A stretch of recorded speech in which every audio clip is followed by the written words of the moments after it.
आज मैं लेक्चर शुरू करने से पहले थोड़ी देर आपसे बात करूंगा, उसके बाद मैं आपको पढ़ाऊंगा। अगर आप हिंदी मीडियम में पढ़ रहे हैं तो जाहिर सी बात है कि आप सरकारी स्कूल में पढ़ाई करते हैं। आजकल के समाज में हिंदी मीडियम के बच्चों को और अंग्रेजी मीडियम के बच्चों में बड़ा भेदभाव देखा जा रहा है। जिस बच्चे को अंग्रेजी बोलना आता है या अंग्रेजी मीडियम में पढ़ाई कर रहा है तो समाज के लोग उसे बड़े अच्छे निगाह से देखते हैं कि ये बच्चा बड़ा बुद्धिमान है। तो मैं आपको बता दूं, किसी व्यक्ति का बुद्धि का परिचय भाषा से नहीं होता है। अगर आप अंग्रेजी बोलते हो तो इसका मतलब ये नहीं कि आप बहुत बुद्धिमान हो। भाषा से कभी किसी व्यक्ति का परिचय हो ही नहीं सकता है। किसी व्यक्ति का परिचय जो है उसके विवेक, उसके व्यवहार और उसके संस्कारों से होता है। मैंने समाज में देखा है कि ऐसा माना जा रहा है कि हिंदी मीडियम के बच्चे जो हैं कुछ होते नहीं हैं। कहीं ना कहीं कल आप देख रहे हो कि हिंदी मीडियम का धीरे धीरे स्कूल ख़त्म होते जा रहा है, क्लासेस ख़त्म होते जा रहे हैं और हिंदी मीडियम में कहीं ना कहीं बच्चों की संख्या भी घटती जा रही है। तो क्या हिंदी इतना बुरा है कि हिंदी हमें पढ़ना नहीं चाहिए? तो बच्चों, आपको ये साबित करना है कि हिंदी मीडियम के बच्चे बहुत कुछ कर सकते हैं। मैं अंग्रेजी का विरोध नहीं कर रहा हूँ। अंग्रेजी एक भाषा है, एक कला है जिसे सीखनी चाहिए एक कला के रूप में।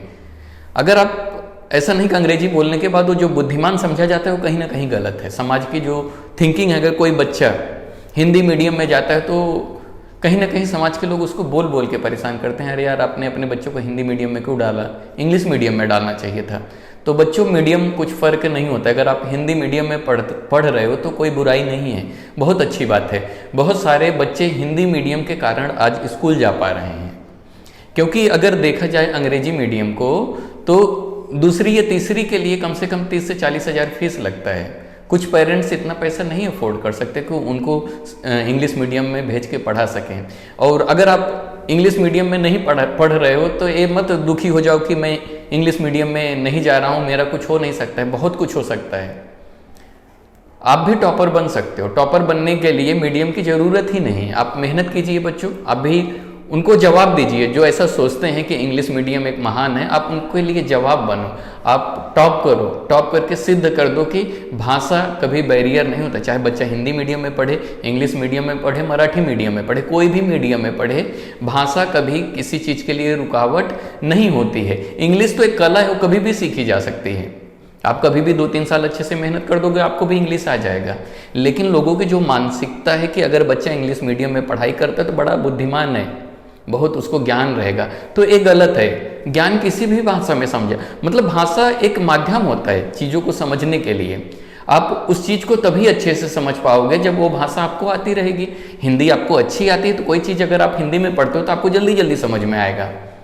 तो आपको क्या करना है? टॉपर बनना है, टॉप करके दिखा देना है समाज को कि भाषा कोई भी हो और हर भाषा में आदमी कुछ ना कुछ कर सकता है। हिंदी मीडियम के बच्चे अगर आगे नहीं बढ़ेंगे तो आने वाले समय में ऐसा मुसीबत हो जाएगा कि हिंदी मीडियम का स्कूल बंद हो जाएगा।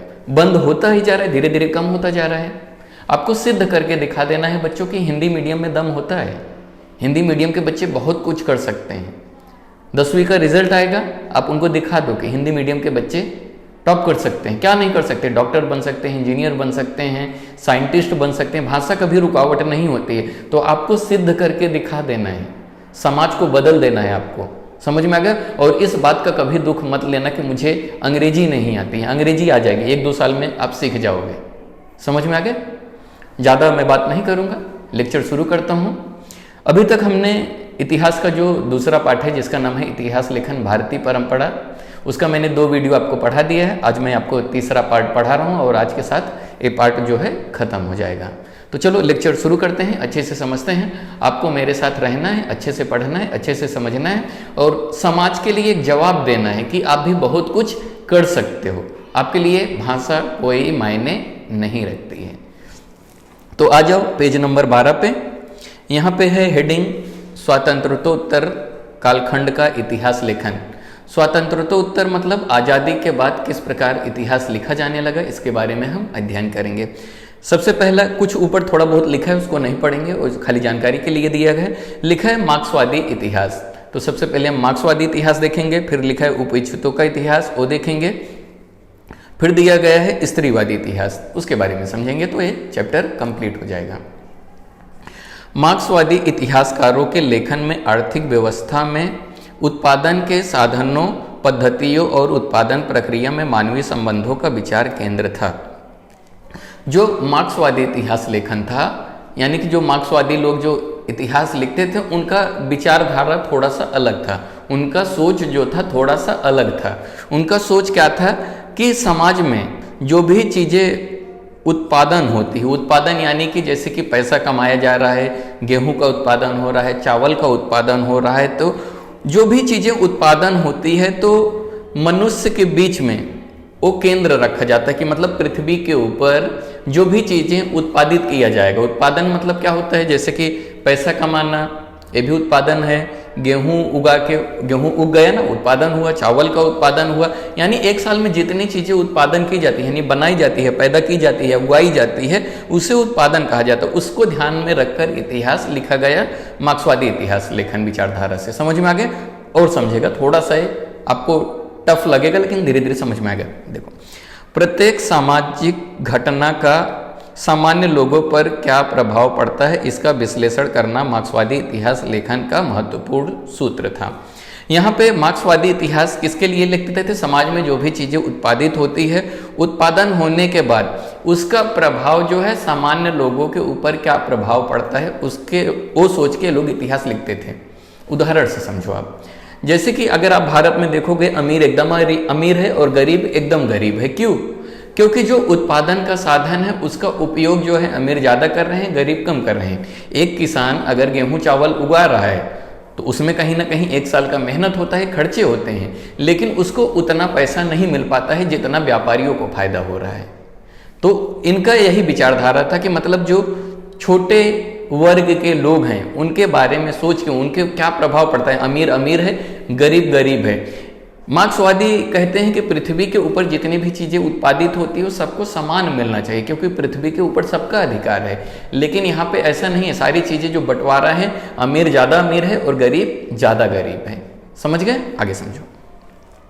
मार्क्सवादी इतिहासकारों ने जाति व्यवस्था में होते गए परिवर्तनों का अध्ययन किया। जाति व्यवस्था कैसे हुई? अमीर हो गया, मध्यम परिवार हो गया, गरीब हो गया।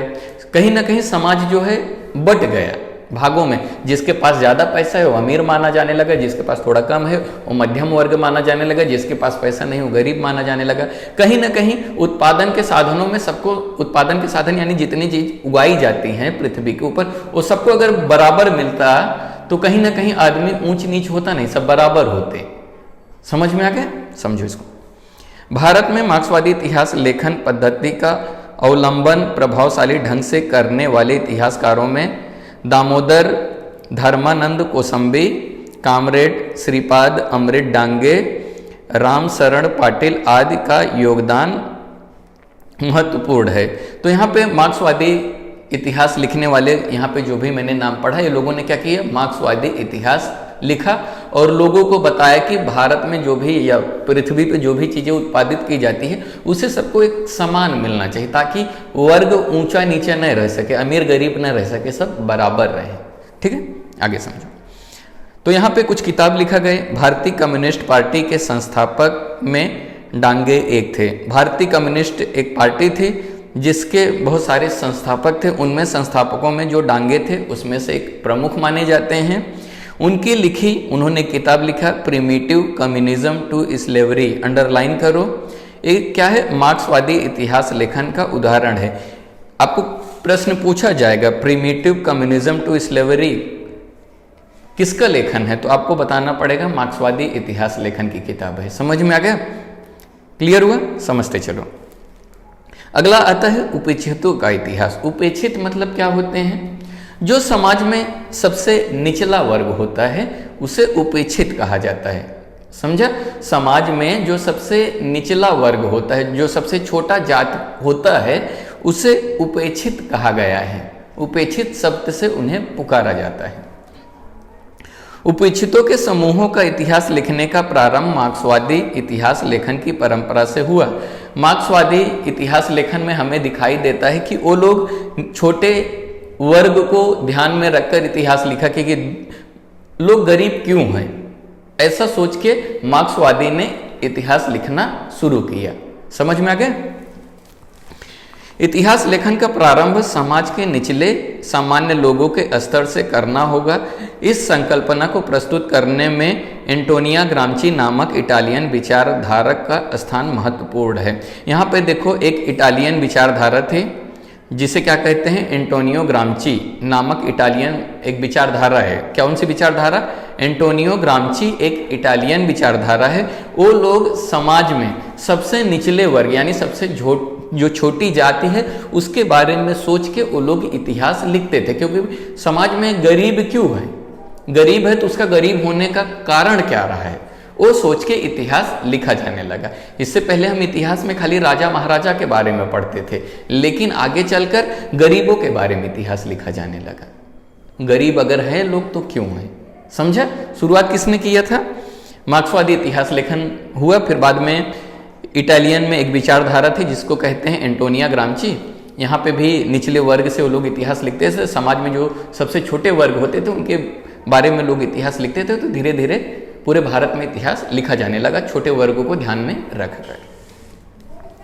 उपनिषदों का इतिहास लिखने के लिए परंपरा को महत्वपूर्ण साधन माना जाता है। तो माना गया, परंपरा क्या होती है? देखा जाता है कि समाज में कैसी परंपरा चली आ रही है, कौन कौन सी परंपराएं हैं। तो बहुत सारी परंपराएं रही हैं जो समाज को विभाजित कर दी है, अलग अलग भागों में बांट दी है। जैसे जैसे लोग पढ़े लिखे होते जा रहे हैं वैसे वैसे लोगों की बुद्धि खत्म होती जा रही है। क्यों? क्योंकि समाज बढ़ता चला जा रहा है, समाज में विभाजन होता जा रहा है। अगर आप देखोगे तो कितने जाति आपको दिखाई देंगे भारत में, बहुत जाति, कितने जाति हैं आप गिन ही नहीं सकते। आदमी का एक ही जाति होता है, मनुष्य। पृथ्वी पे जितने भी लोग पैदा हुए हैं उनका सिर्फ एक ही जाति होता है, एक ही धर्म होता है, मनुष्य। इंसान बनो पहले। यहाँ पे कितने सारे जाति हैं, मैं यहाँ पे नाम नहीं लेना चाहता हूँ, आप खुद ही समझ सकते हो कि समाज जो है क्या हो रहा है, बढ़ता चला जा रहा है ना? जाति में अलग अलग जाति निकलते जा रहे हैं, बढ़ता चला जा रहा है समाज। आगे देखते हैं। उपनिषदों के इतिहास को एक महत्वपूर्ण विचारधारा के रूप में स्थान प्राप्त करा देने का कार्य भारतीय इतिहासकार रणजीत गुहा ने किया। रणजीत गुहा को अंडरलाइन कर लेना। ये उपनिषदों का इतिहास लिखते थे और समाज में जो विचारधारा है उनके बारे में सोच के लिखते थे। लोगों का सोच क्या होती है उसे विचारधारा कहा जाता है। परंतु उसके पूर्व भारत में उपनिषदों के इतिहास का विचार महात्मा ज्योतिराव फूले और डॉक्टर बाबा साहेब अम्बेडकर के लेखन द्वारा सामने आता है। माफ करना।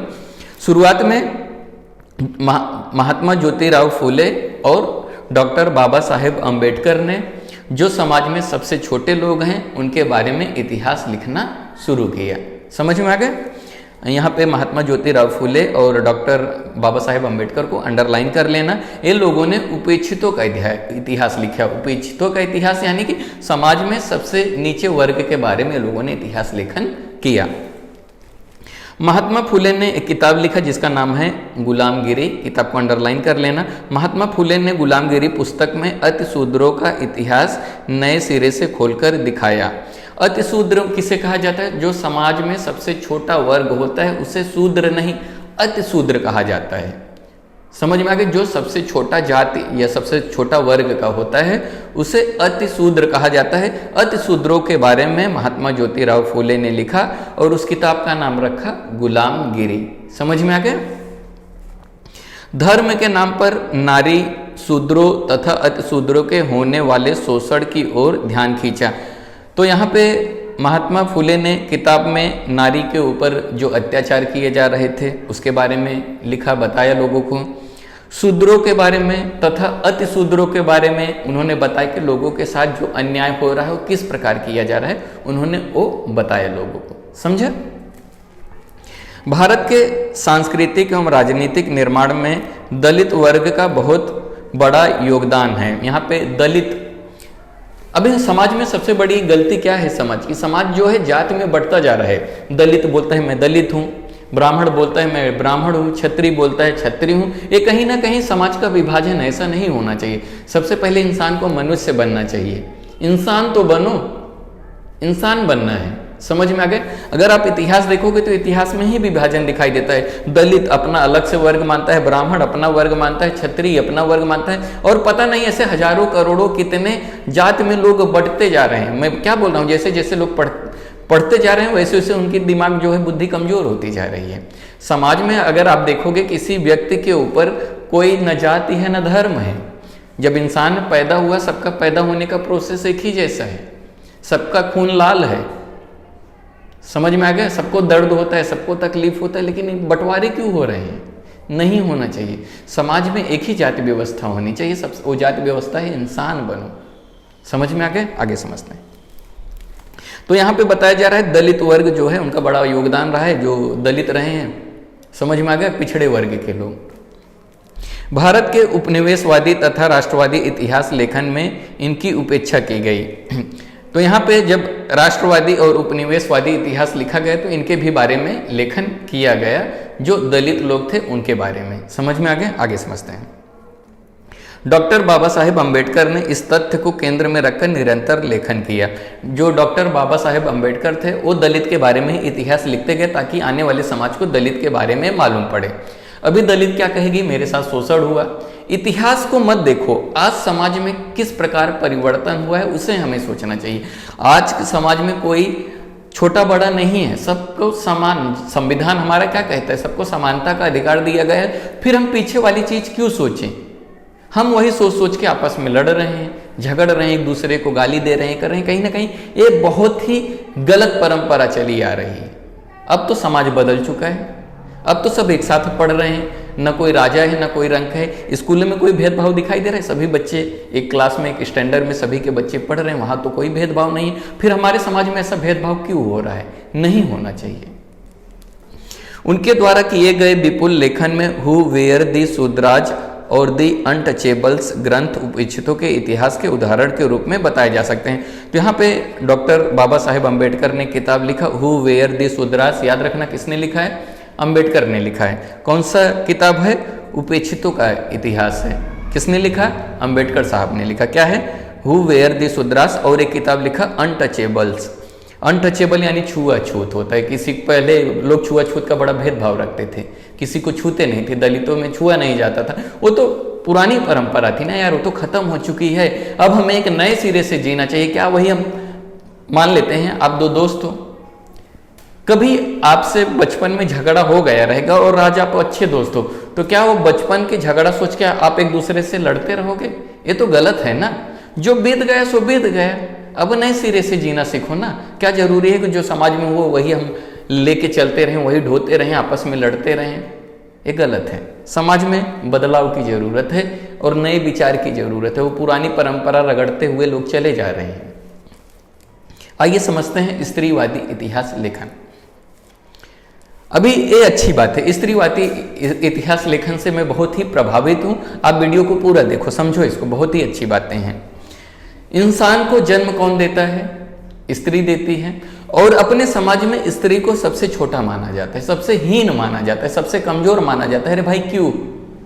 ऐसा क्यों?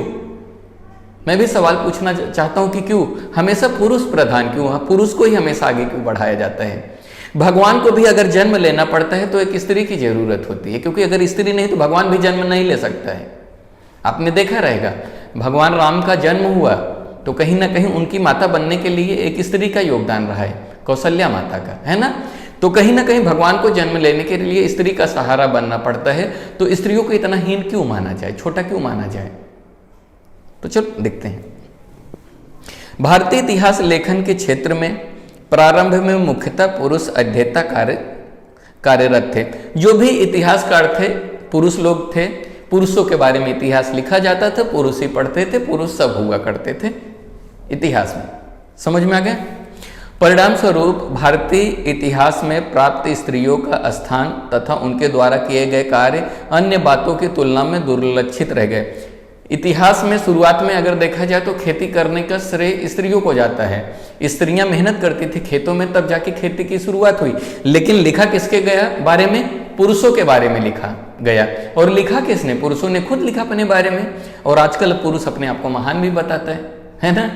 अपने ही बारे में भाई, जब हम अपने बारे में लिखेंगे तो हम अपनी तारीफ लिखेंगे, बुराई क्यों लिखें। स्त्रियों के बारे में कुछ नहीं लिखा गया। फिर स्त्रियों में कहीं ना कहीं ये चीज़ को लेकर उनको मलाल हुआ, दुख हुआ, फिर स्त्रियों ने भी पढ़े लिखे हो गए और अपने बारे में इतिहास लिखना शुरू किया। आइए समझते हैं आगे।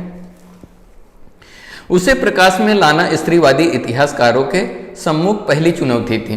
पहला चुनौती क्या था? स्त्रियों ने बहुत अच्छे अच्छे कार्य किए थे भूतकाल में, उसे भी समाज को मालूम पड़ना चाहिए। तो इसके लिए स्त्रियों ने क्या किया? इतिहास लिखना शुरू किया। इसी को स्त्रीवादी इतिहास लेखन कहा गया।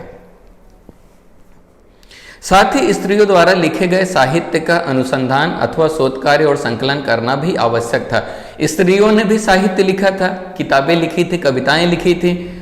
जो आज की स्त्रियां हैं, आधुनिक स्त्रियां, वो लोगों ने भी क्या किया? जो स्त्रियों का भूतकाल में जो भी स्त्रियों का योगदान रहा है उसके बारे में वो लोगों ने लिखा, ताकि समाज को मालूम पड़े कि खाली पुरुषों ने ही सब कुछ नहीं किया, स्त्रियों ने भी बहुत कुछ किया है समाज में। इतिहास में स्त्रियों ने जो अपना स्थान बनाया था उसका नए सिरे से विचार होना आवश्यक था। स्त्रीवादी इतिहास लेखन क्यों लिखा गया? क्योंकि स्त्रियों ने जो योगदान किया था उसके भी बारे में लोगों को जानकारी मिलनी चाहिए। 19वीं शताब्दी में स्त्रियों के विषय में लेखन करने वाली लेखिकाओं में ताराबाई शिंदे का नाम अग्रणी है। 19वीं शताब्दी की बात है, फिर स्त्रियों ने इतिहास लिखना प्रारंभ किया। उसमें से जो लेखिकाएं हैं सबसे अग्रणी, मतलब सबसे आगे लिखने वाली, सभी स्त्रियों में सबसे आगे जो स्त्रियों के बारे में इतिहास लिखी वो लेखिका का नाम है ताराबाई शिंदे। ताराबाई शिंदे ने स्त्रीवादी इतिहास लिखना प्रारंभ किया। उन्होंने पुरुष प्रधान व्यवस्था और जाति व्यवस्था को विरोध दर्शाने वाला लेखन किया। उन्होंने बताया कि भैया पुरुष को ही महान क्यों बताया जाए और समाज को जाति में क्यों विभाजित किया जा रहा है, उसको ध्यान में रख के उन्होंने इतिहास लिखना शुरू कर दिया। समझ में आ गया? बात है 1882 ईस्वी में प्रकाशित उनकी स्त्री पुरुष तुलना पुस्तक भारत का प्रथम स्त्रीवादी लेखन माना जाता है। तो पहली किताब आई, उस किताब का नाम है स्त्री पुरुष तुलना, जो कि स्त्रीवादी इतिहास लेखन का किताब है। लिखा गया था 1882 ईस्वी में प्रकाशित किया गया, जो पहला स्त्रीवादी इतिहास लेखन माना जाता है। समझ में आ गया? आगे समझो। बात है 1888 में पंडिता रमाबाई द्वारा लिखित the high cast Hindu woman पुस्तक प्रकाशित हुई। तो फिर आगे चल के 1888 में पंडिता रमाबाई एक किताब लिखी, दी हाई कास्ट हिंदू वुमन, एक किताब है, उन्होंने लिखा। उसके बाद स्वातंत्रोत्तर कालखंड में जो लेखन हुआ वह स्त्रियों के साथ आज़ादी के बाद जो इतिहास लिखा गया, उससे पहले दो किताबें आपने देखा, एक स्त्री पुरुष तुलना और दूसरा है दी हाई कास्ट हिंदू वुमेन। उसके बाद आज़ादी के बाद जो इतिहास लिखा गया स्त्रियों को विचार में रखो, कौन कौन सी बातें, आइए समझते हैं। स्त्रियों के साथ घर और काम के साथ स्थान पर होने वाले व्यवहार। आजकल स्त्रियों के साथ घर में किस प्रकार व्यवहार किया जाता है, या स्त्रियां जब समाज में बाहर निकलती हैं उनके साथ किस प्रकार व्यवहार किया जाता है, जहां पे स्त्रियां नौकरी करती हैं उनके साथ किस प्रकार व्यवहार किया जाता है, वो सारी चीजें स्त्रीवादी इतिहास लेखन में लिखा जाने लगा। आजकल बड़ा ही गंदा व्यवहार रहा है। एक स्त्री जब घर में होती है तो वहां पे उनको छोटा माना जाता है, समाज में निकलती हैं तो कहीं ना कहीं सुरक्षित नहीं है। क्यों सुरक्षित नहीं है, उसका पूरा श्रेय पुरुषों को जाता है। अगर स्त्रियां समाज में निकलती हैं तो उन्हें परेशान कौन करता है? एक स्त्री को थोड़ी परेशान कर रही है, उनको परेशान करने वाला श्रेय पुरुषों को जाता है। पुरुष ही स्त्रियों को परेशान करते हैं, इसलिए बहुत सारे स्त्रियां डर के कारण बाहर नहीं निकल पाती हैं, है ना? गलत बोल रहा हूं तो कमेंट में बताना, ठीक है? आगे समझते हैं।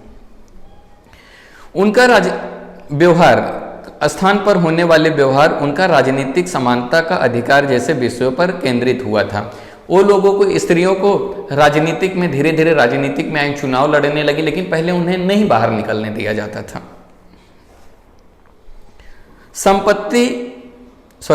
संप्रति समय में ख्याति प्राप्त लेखन में मीरा कोसंबी की क्रॉसिंग थ्रेशोल्ड्स फेमिनिस्ट इमेज पुस्तक का उल्लेख किया जा सकता है। तो यहाँ पे देखो, संप्रति समय में ख्याति प्राप्त, यानी कि उस समय में आज़ादी के बाद ख्याति प्राप्त, यानी सबसे जो मशहूर किताब था मीरा कोसंबी ने लिखा, अंडरलाइन कर लेना। मीरा कोसंबी द्वारा लिखित किताब का नाम क्या है? Crossing thresholds feminist essays. समझ में आ गया? फेमिनिस्ट एसेस, अंडरलाइन कर लो, क्रॉसिंग थ्रेशोल्ड फेमिनिस्ट एसेस किताब है, जो कि अंग्रेजी में किताब का नाम है, लिखा है मीरा कोसंबी ने।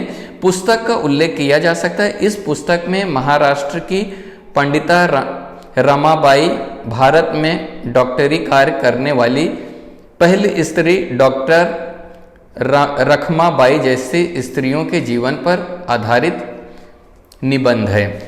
एक किताब है क्रॉसिंग थ्रेशोल्ड फेमिनिस्ट एसेस। उस किताब में किसके बारे में लिखा गया है? महाराष्ट्र में जो काम कर रही थी पुस्तक की पंडिता रमाबाई ने लिखा। किनके बारे में लिखा? जो कि पहली डॉक्टर थी। पहली डॉक्टर कौन थी? रखमाबाई, जो पहली डॉक्टर बनी। लेडीज थी और डॉक्टर बनी। पहले स्त्रियों को तो पढ़ने नहीं दिया जाता है। सबसे बड़ी बात है कि रखमाबाई पहली डॉक्टर बनी। उनके बारे में पंडिता रमाबाई ने किताब लिखा। समझ में आ गया? किताब का नाम क्या है? इस पुस्तक में महाराष्ट्र की पंडिता रमाबाई, भारत में डॉक्टरी कार्य करने वाली प्रथम स्त्री डॉक्टर जैसे स्त्रियों के जीवन में, यहाँ पे लिखा किताब किसने है? थोड़ा सा मिस्टेक हुआ, हाँ, लिखा किसने है? मीरा कोसंबी की किताब है। किताब कौन सी है? Crossing threshold feminist essays. समझ में आ गया? एक क्या है? स्त्रीवादी इतिहास लेखन है। फिर आगे बताया जा रहा है इस पुस्तक में महाराष्ट्र की जो पंडिता रमाबाई हैं और भारत में महाराष्ट्र की पंडिता रमाबाई और भारत में डॉक्टरी काम करने वाली पहली जो लेडीज रही हैं और रखमाबाई, इनके जैसे लोगों के बारे में उस किताब में लिखा गया। यानी कि पंडिता रमाबाई और डॉक्टर रखमाबाई के बारे में उस किताब में लिखा गया है। क्लियर हुआ? महाराष्ट्र में दलित स्त्रियों के दृष्टिकोण से सामाजिक वर्ग, जाति आदि बातों के संदर्भ में लेखन किया गया। और महाराष्ट्र में भी फिर स्त्रीवादी इतिहास लिखा जाने लगा, जिसमें सामाजिक वर्ग में स्त्रियां कैसी रहती हैं, उनके जात के बातों को ध्यान में रखते हुए इतिहास लिखा जाने लगा।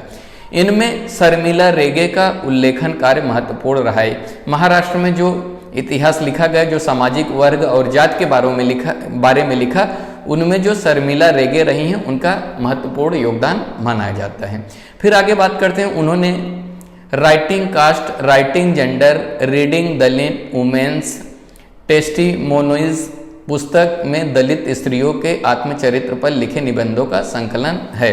तो यहाँ पे बहुत सारी किताब लिखी गई। कौन कौन सी किताब लिखी गई? राइटिंग कास्ट अंडरलाइन कर लेना, writing gender, reading Dalit women's, testimonies पुस्तक में दलित स्त्रियों के आत्मचरित्र पर लिखे गए निबंधों का संकलन।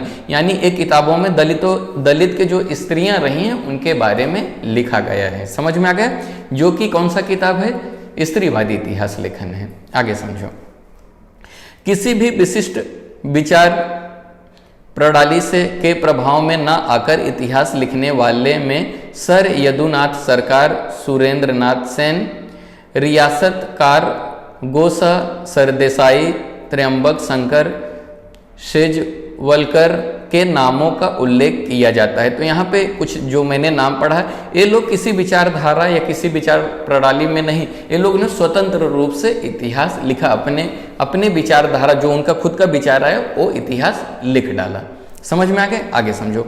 वर्तमान समय में यदि फड़के, रामचंद्र गुहा आदि अनुसंधानकर्ताओं ने आधुनिक इतिहास लेखन के क्षेत्र में महत्वपूर्ण कार्य किया है। तो इस समय की बात करें तो यहाँ पे यदि फड़के हैं, रामचंद्र गुहा हैं, ये लोग क्या करते हैं? अनुसंधान कर रहे हैं, यानी कि खोज कर रहे हैं और आधुनिक इतिहास लिख रहे हैं। स्त्रियों के जीवन से जुड़े जो भी बातें हैं उनके बारे में लोगों को बता रहे हैं। तो यहीं पे जाके आपका दूसरा अध्याय खत्म होता है।